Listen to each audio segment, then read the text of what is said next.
Well, good evening everyone. Diane Young here from South Pacific Private.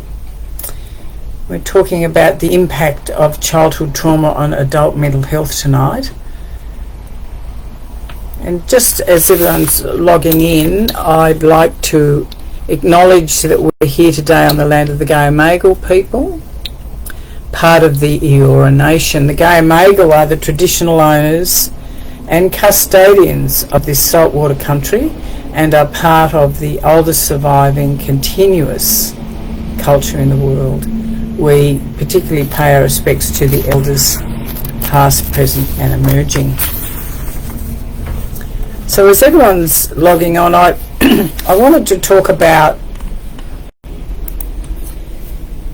childhood trauma first of all and what that looks like. Many people that come and see me don't realise that they have experienced childhood trauma. So I wanted to take a moment or two just to unpack what it looks like before we then talk about the impact on adult mental health. First of all, we're talking about what does childhood trauma look like.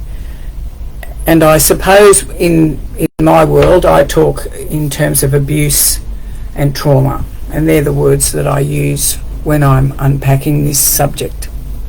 So abuse is an experience or an action or covert or overt intimidating and controlling behaviour. And at South Pacific we refer to childhood abuse as anything less than nurturing. Now that gives us a very wide window to work from. Trauma is an emotional response to an experienced distressing situation or an event where we've been physically, emotionally or spiritually had our safety compromised and we have felt at risk. So both trauma and childhood abuse disrupt our attachment to our caregivers and can lead to developmental immaturity. And by that I mean our development stops. It becomes arrested. So when we're talking about overt, we're talking about abuse that's out in the open, it's seen, it's probably physical or verbal, sexual, it's easy to name and identify.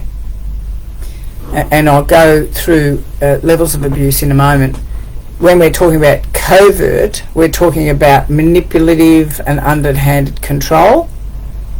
It's hidden, it's subtle, and it usually shows up as things like emotional neglect. This abuse can be difficult to pinpoint or see, leading to confusion for the person who's on the receiving end of it and a feeling of being gaslit. Now there's two categories for abuse and neglect. One is the abandoned, neglected child, and that occurs when there's a loss of parents physically or emotionally, or if a parent withholds affection or nurturing, or if a child's basic dependency needs are not met. And as a result of experiencing that, a child will feel totally disempowered. So any trauma or abuse that robs the child of their sense of self, their sense of inherent value, and inhibits their ability to protect themselves. Now the other side of the equation is the enmeshed child, and interestingly enough, enmeshment, or the Americans call it being parentified. We tend to use the word enmeshment. So this occurs when there's inappropriate closeness of family members, or a child is raised to meet the needs of the parent. So it's like, I'm little, I'm a primary age kid, I'm coming home, I've got to look after mum's emotional needs, because if she's calm or she's happy or whatever, then maybe she won't get drunk, or maybe she won't hit me, or maybe she won't scream at me. But I put my needs on hold over here so I can take care of her. That's enmeshment, because in a functional family system the energy goes from the parent to the child this way. But in a dysfunctional family system, it goes from the child to the parent. That is, we're taking care of, as children, the emotional needs of the parent. It often will mean that the child sits in the space of trying to be good and perfect, so that the parent feels good about themselves. Now, in that situation, whereas the abandonment, neglect of a child results in the child feeling disempowered, in enmeshment, the child feels falsely empowered. So this is where the child is assigned a role for which the parent should be responsible, or teaches the children that they're superior to others, and the child's falsely empowered. So children who experience this sense of being both disempowered and falsely empowered may go back and forth between I'm less than, I'm better than. And this shows up in adulthood as long-term relational issues, which we'll get to in a minute. This is really an interesting thing, because I couldn't tell you how many clients I've worked with over the years who've said to me, I can't say anything bad about Mum. She did everything for me. And what in fact Mum did was enmesh with the child. It feels like the child is getting all this positive regard. In the family system, though, that child with the other siblings will be considered the favourite, the golden child, or the one who's special and different. Now, if you've been in that situation, it won't feel like you've been abused, and it usually doesn't occur, or the awareness doesn't come, until you've been in relationships, a couple of significant relationships, maybe gone through a marriage breakup, something like that, and you start to realise that you can't navigate emotional relationships with people in a functional way, and it's only then that you'll start to think about going into recovery. Now, I want to quickly run through the types of trauma and abuse we're talking about tonight, and most of you will know what they are and understand them. So there's physical trauma and abuse, where there's, your boundaries are disrespected, and that can include physical displays of contact. It could be a physical abuse as in being hit, but it also could be it's either being hit or it's actually having emotional, no physical contact. I have a lot of clients, I say to them, well, did you get hugs when you were a kid? No. Did you get told you were loved? No, I didn't get that. Like, it's fascinating when you actually start asking questions of people. And they just say to me, well, that's sort of how it was. Intellectual abuse or trauma is where one person is attacking another person's thinking, or controlling or dominating another person's thoughts. Now, this can be when you're in sort of cults or very strict religions, things like that.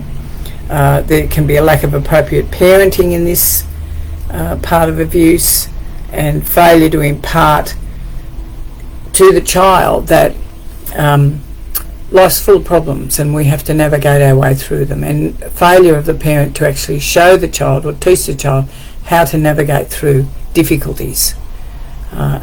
So they don't have appropriate problem-solving skills or logical thinking skills, and then they will often mock the child for not knowing the answers to things. So intellectual abuse is quite significant. Sexual trauma and abuse.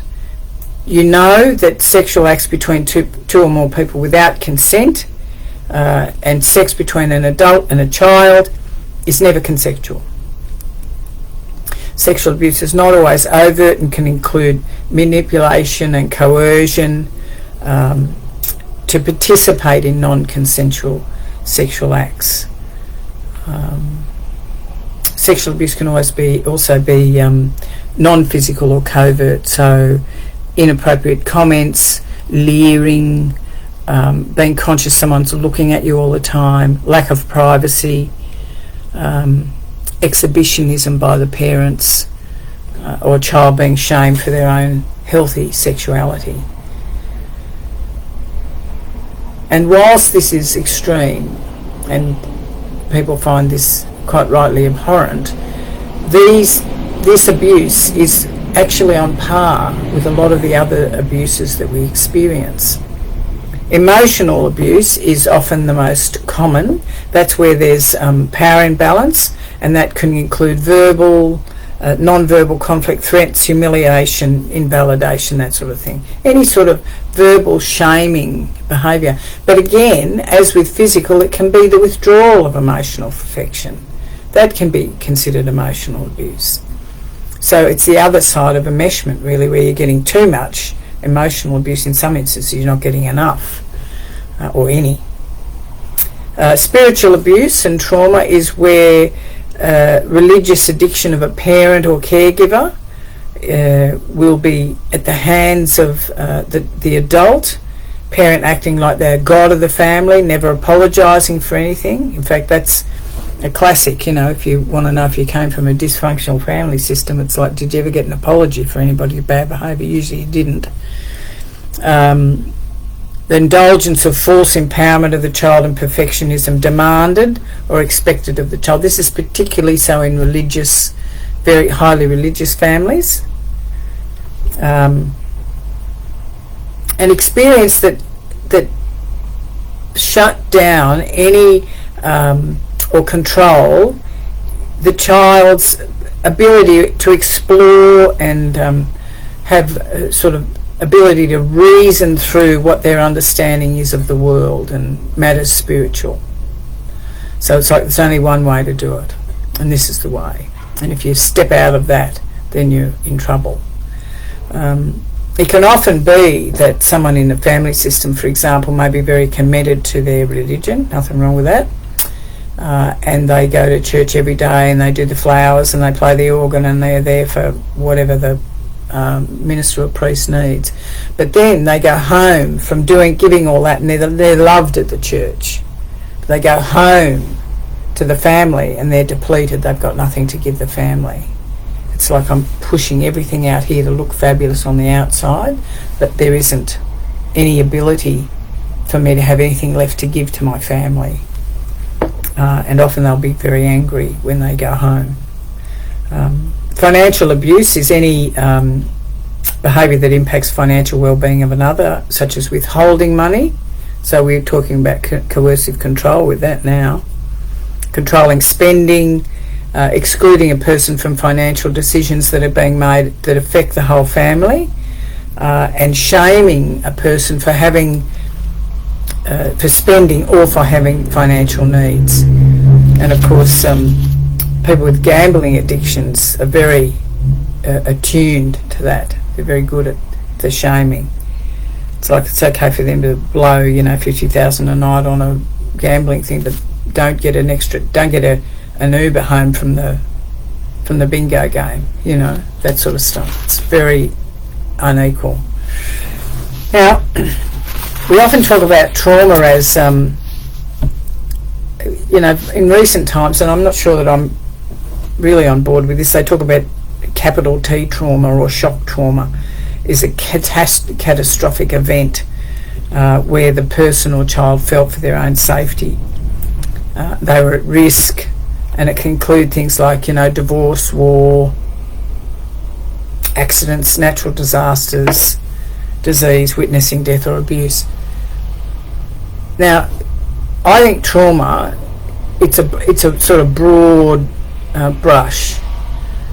We talk about PTSD as being a single event that people experience when they have experienced a traumatic event.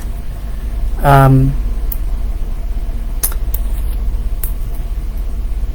then when we're often talking about complex post-traumatic stress disorder, we're talking about an event, the first event happens and then it's compounded because there's more and more of these events. And children who've experienced childhood trauma in a highly dysfunctional family system usually have complex post-traumatic stress disorder. So Peter Levine, who's well known by many of us who work in the field, says Trauma is not what happened, but what happened in the absence of the empathetic other, meaning there was no one to hear, there was no one to support, there was no one to tell. And so when we're working with people that have traumatic childhoods, we'll often say, who did you tell? Was there anybody to support you? Were you blamed or shamed for what happened? Did you have to take the blame for what happened? Was what happened denied? So was your reality denied? And were your feelings minimised or negated? Now, often when children have not been supported in traumatic histories, you'll get most of those questions will be, well, there was no one to support me. My family thought I was making it up. I was blamed for whatever happened. I mean, and these sorts of things compound. And it's not uncommon to have many of these issues overlap. And Becky's just logged on with a comment on that. I'm struggling with so many of the issues you're discussing. It's common to have different areas. It's absolutely true, Becky, you're spot on. Because in my experience, children who experience childhood trauma do so on a number of different levels. The number ones I've talked about.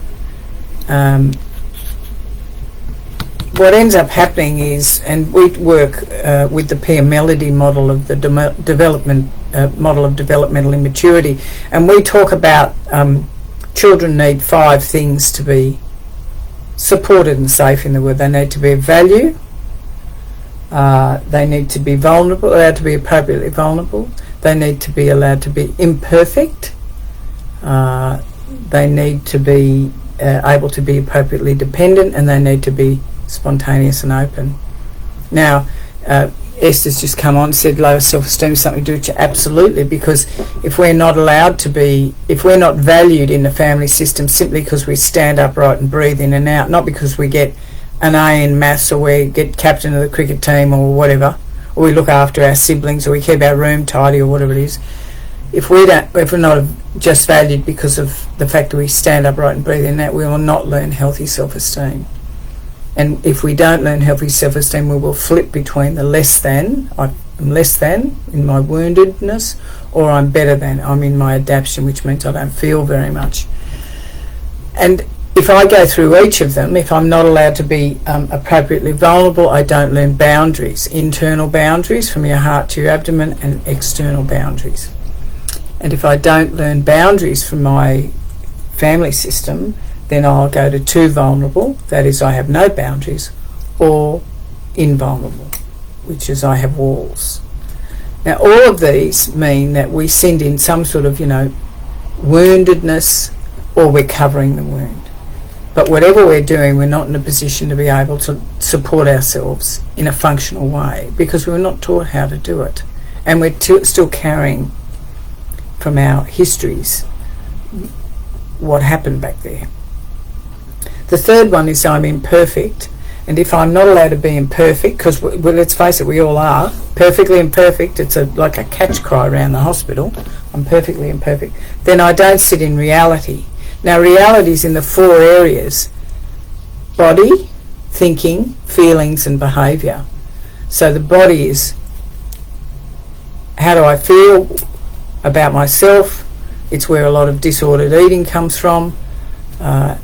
Thinking, is it out of control or stuck? Am I stuck in this particular, that's the only way to do things?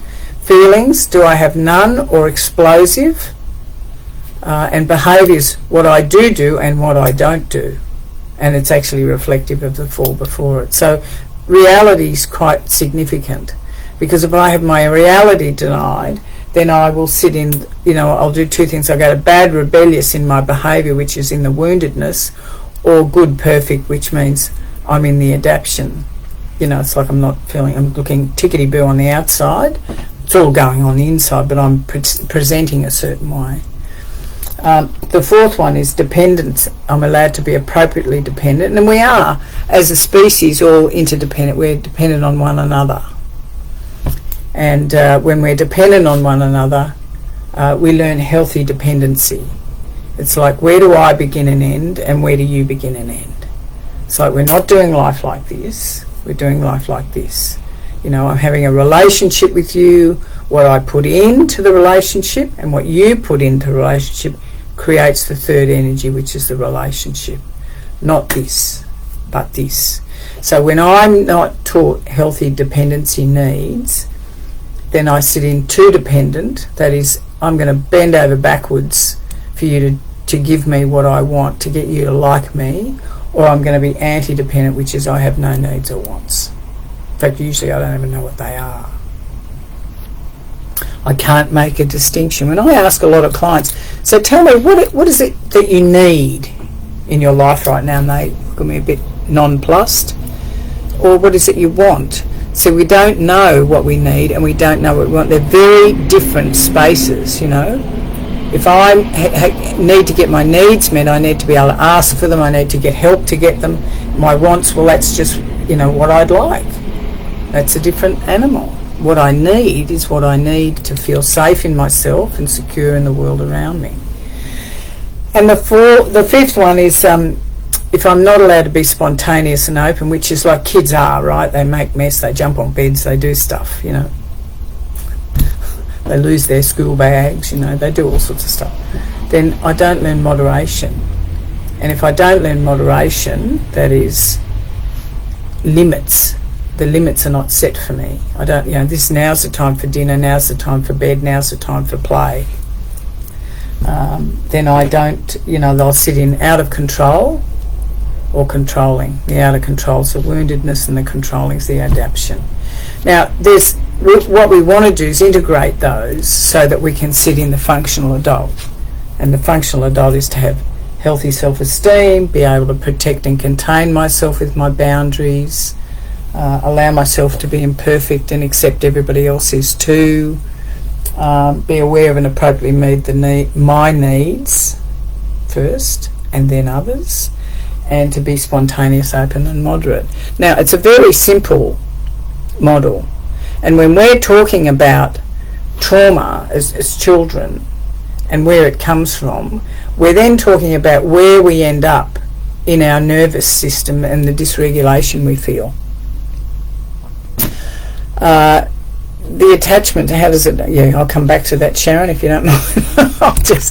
Let me just keep going. So I want to talk about we have a body stress. I'm of the belief that when we're talking about our wounded child, we're talking about feelings in our body. When we're talking about what we cannot regulate is in our body. When we're talking about the adaptions where we wall up, we're talking about our head. You know, it's like where we attack and criticise ourselves. So we're talking about fight, flight, freeze or fawn. And anyone who's been doing any of this sort of work understands that. So fight's very obviously aggression, extreme outbursts and recklessness. Flight is avoidance, denial and disassociation. That is, I'm here having this conversation with you, but I'm over there somewhere.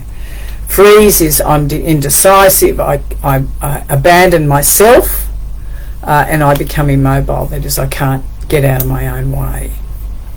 And fawn is when we people please, approval seek, and we have an inability to say no. So it's really critical that coming to some understanding of how we've ended up where we are as adults in terms of what happened, you know, unpacking a bit of a story about what happened to me and how it shows up in my adult life. Now, when I'm talking about my adult life, I'm talking about the relational impact of my trauma on my adult mental health. So how it will show up will be severe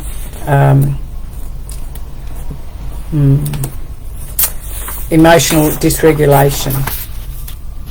That is, I can't manage what's going on.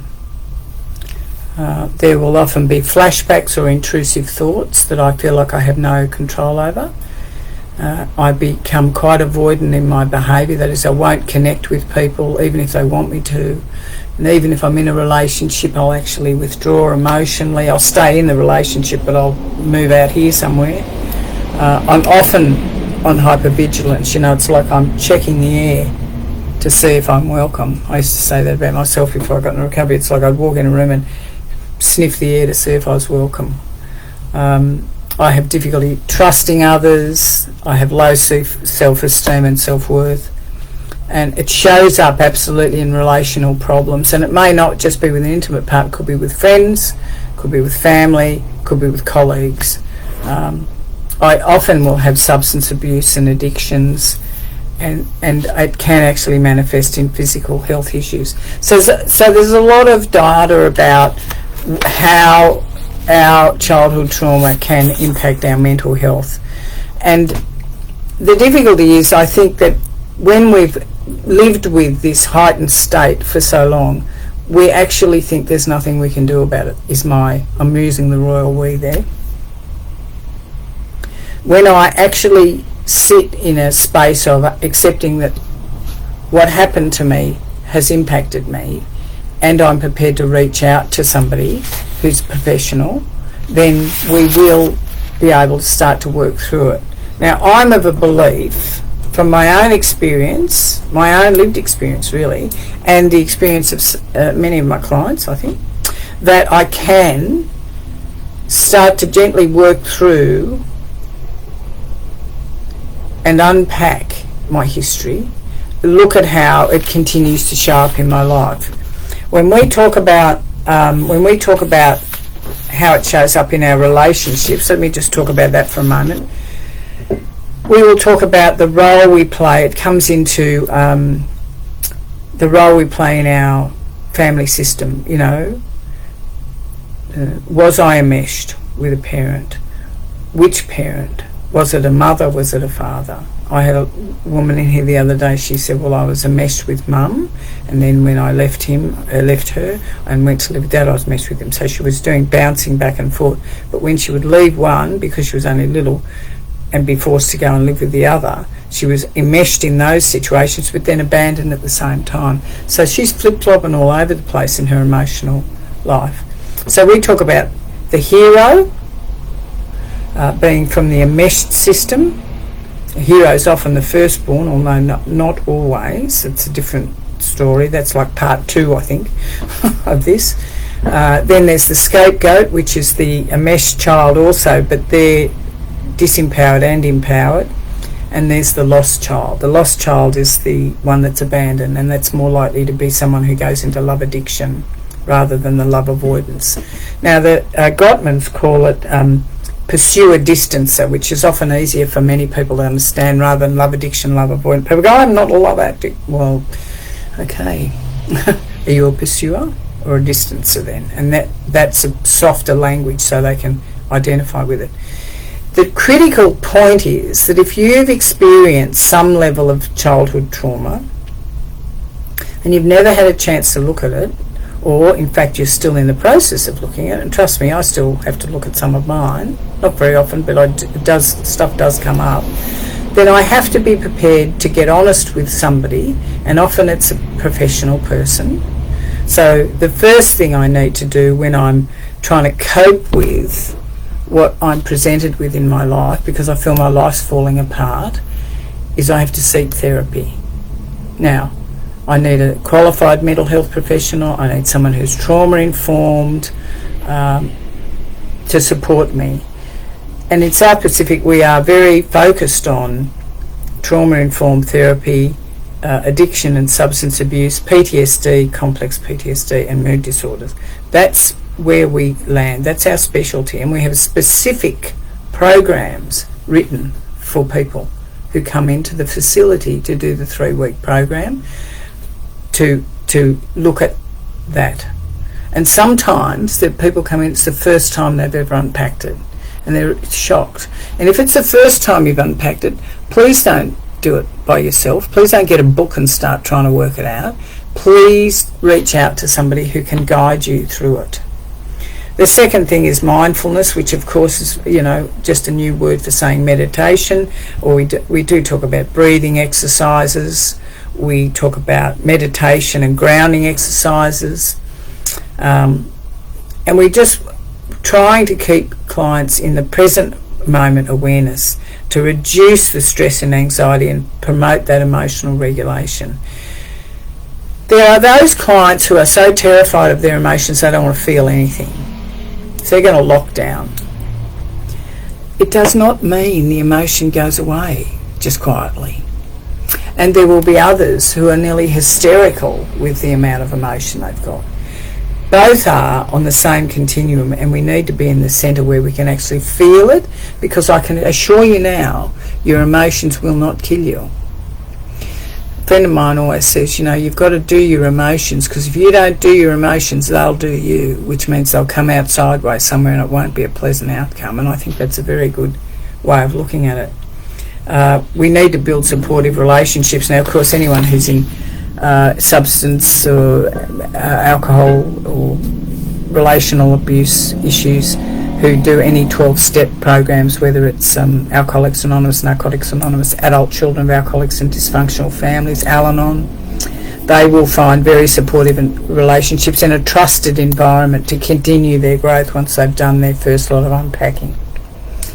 I also think that children who are adults who were traumatised as children need to engage in self-care. There's a bevy of what that looks like: sleep, nutrition, exercise, hobbies, things that nourish you, and whatever, engaging in creative expression in any form. And that could be art, could be drawing, could be dance, could be something simple like surfing. That's a creative expression. So all of those things sort of help. So I'm conscious that I've spoken much longer than I normally do, and I don't want to take up all of your time. What I do want to say is the impact of child trauma on adult mental health is severe, and it will often show up in your relationships across the board. And if you're having any experience of feeling like you have lost control of your life's not where you want it to be, I want to offer you an opportunity to do a bit of a deep dive. We have you can ring intake tomorrow if you want, or even leave a message tonight, probably on the phone, and I'll call you back, to start to unpack your childhood trauma. There is absolutely no shame in reaching out for help. There's absolutely no shame in saying to someone, I want to just talk about things that have been happening to me or that have happened to me. And there's absolutely no shame in understanding that we don't want to be in hypo-arousal, we don't want to be in hyper-arousal, we want to be in the middle, we want to be in that window of tolerance where we can juggle things and do life with some sort of sense of care and lightness and fun. And I'm here to tell you tonight that you can do that it is possible, and you do not have to do it alone, and you don't have to continue to suffer with the intergenerational trauma of your history coming in, great-grandparents, grandparents, parents, us. This generation, our generation, has many more tools than any of them did. And this is not to blame them, by the way, because most of them were doing the best they could. But I want to say to you that there's hope. And I think hope is often an acronym for hearing other people's experiences. And when you hear other people's experiences in South Pacific, when you unpack your story, when you do your first step, when you listen to the lectures, and they're all really skilled therapists down there. I know many of them. In fact, I pretty much know all of them. Then it's up to you to make that call if you want to. So I just quickly, before we go, I want to say, Sharon, how does all of this connect with attachment styles? Well, attachment styles, as you know, secure. Anybody who's had childhood trauma usually doesn't have secure attachment. They might have anxious, avoidant, disorganised is a big one. So it dovetails into all of those. We just don't tend to talk about attachment styles too much. I think they do in primary group, but I'm not talking about that tonight. So I hope that helps. It actually connects with all of them. And most of the people that I've worked with that have significant childhood trauma suffer with disorganised attachment. So they're kind of all over the place. Anna, my goodness, identify with that. Well, that's great. I'm pleased that was helpful. Veronica, identify this. Thank you. Rebecca, the program at South Pacific is life-changing. I'm so grateful for the tools it's given me to stay in recovery and to continue to do the work. Can't recommend it enough. Thank you, Rebecca. That's a very nice post. Thank you. I returned Emma's call. Please call me back. Okay. Peter, thank you for letting me watch this. Lots of things to think about. Please, Pete, don't think too long. If you feel like we can help you, we're here. Dean, thank you. Always hope and love. That's great. And I'm pleased to hear from you. Colette, how do I help someone that I love to get motivated? How do I get rid of the constant fear that I have that he will attempt a worse or second time? Colette, I don't know if you've ever looked at or considered doing the Family Education Day, which is a one-day program for families and friends of people who are suffering with mental illness or addiction or both. But I would suggest you do that and reach out and get some help for you, because I know from being on the other side of it, I mean, I've had it both ways, where I've been the train wreck and then they've been the train wreck. What I did and how I behaved towards them and how I managed that did have an impact on what they did next and how they viewed themselves. Because I think we're very quick, when we're frightened someone we love is going to harm themselves, we're very quick to run in and help. And I'm not saying we shouldn't do some things, but there's ways that we can do it where we can hold them and guide them into some sort of support for themselves. So I want to actually say thank you to you for logging on tonight. And I think that's probably where we'll end it tonight. And thank you, Becky. And it's a privilege and an honour to be able to talk to you tonight. So I'm very grateful. And there's nearly a part of me wants to do part 2 of this, because there's so much more of this in depth we can go. So we'll see how we go next month. Take care of you. Reach out for help. And Sally, wow. What have we got here? My husband stayed for the 3 weeks. So I've just lost that, just a moment. It changed our lives. He was the one who had never acknowledged his childhood trauma. He's a different man. We have a healthy relationship, which impacts our family. Can't thank SPP enough. Jody, thank you. Maria, thanks, Di. Great. Would love a lecture on FND, utmost diabolical result of trauma. There is so little awareness in this. Okay, we'll take that on board. Is this online? Yes, it's recorded and it will be on the South Pacific YouTube site, so you can have a listen again. Great. Very good. Thank you very much, everyone. And we'll see you next month. And who knows, we might do part 2 of this, because there's so much in it. Take care. And all the best to all of you.